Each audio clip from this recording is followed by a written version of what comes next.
Mike, last question. Just with all the growth that's happened with the company and all, what was it like in those early days and just envisioning where it's come to? Who'd have thunk it, right? Who'd have thunk it? Were you on the lake? Were you in the meeting in the lake? I keep hearing about a meeting on the lake. No, the meeting at the lake. Seems like everybody, as I hear more about it, more people are at the meeting at the lake. My recollection of the meeting at the lake was Bob Ryder, I think Jeff and Jerry. I don't know if it extends much beyond those three. Maybe it does. You'd have to ask them. But I was not at the meeting at the lake. But I was. This is after WCW, and I had relocated back out west.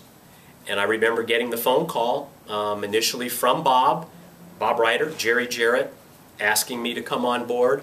And you know, it's just what's the possibility that we're going to start off as a pay-per-view only company, without regular TV to promote the weekly pay-per-views, and what's the chance that we're going to succeed long term? You're taking a business mold that has been in place forever and ever, totally flipping it upside down. This is the bizarre world of professional wrestling. So business people would tell you that there's no way that can work. So in your mind, is it because of the people that are involved that you're saying, okay, let me jump aboard? Is it because, well, I've got nothing else to do, so let me jump aboard? Or is it something else? Combination, I think.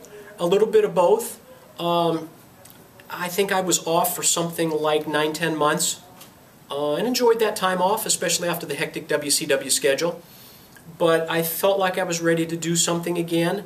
And I also thought that the schedule that they had in place was kind of what I was looking for. And I liked the people that were in the position, you know, to ask me to come on board. So there you had that combination of why I did it initially. But to say that I, you know, could look in the crystal ball in those days and say, this thing's going to take off, and 10 years from now we're going to celebrate this anniversary and we're going to have, you know, the primetime show on Spike. Heck, who even saw the show on Fox Sports, you know, and all the different stages and steps that we took to get where we're at now? No possible way that we saw that. But you look back on 10 years of incredible hard work, and you look back on how fortunate we were that when that initial group that was financially helping us out and financially backing us, when that initial group dropped out, how lucky are we that we get the Carter family to come in and to show a commitment that's kind of unparalleled in this business in terms of what they had to do in terms of a money outlay for years where they're really not getting anything back, yet they believed in the product. So you know, when the financial backers have that strong of a belief, I think it helps you, and it keeps you going, and it keeps you and the whole crew, you know, want to continue and succeed.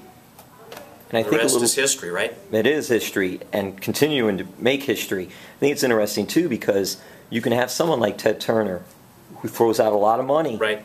But if that money's not used right, then you see what happens. Or if you have a Vince McMahon and he throws out certain money and see what happens and all.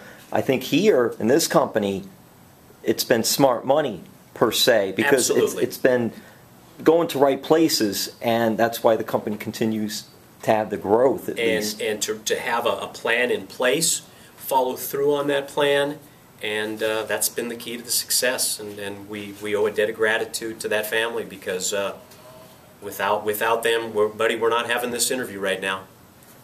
Last question for you. Has the wife been able to come to any of the shows? She has. She has not been in the last year or so, but yeah, many shows. I threw you on that one. That was the question I threw my dad. I was like, wait, what does he ask me about the wife for?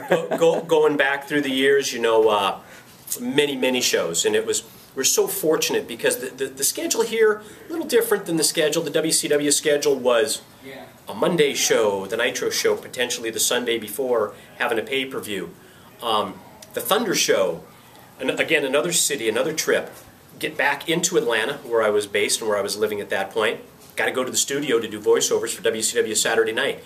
Got to go another day to do voiceovers for WCW Pro, WCW Worldwide. Then we do WCW Pro International, WCW Worldwide International. So it's a real commitment, and yes, she's a major fan of the business as well, and enjoys the product.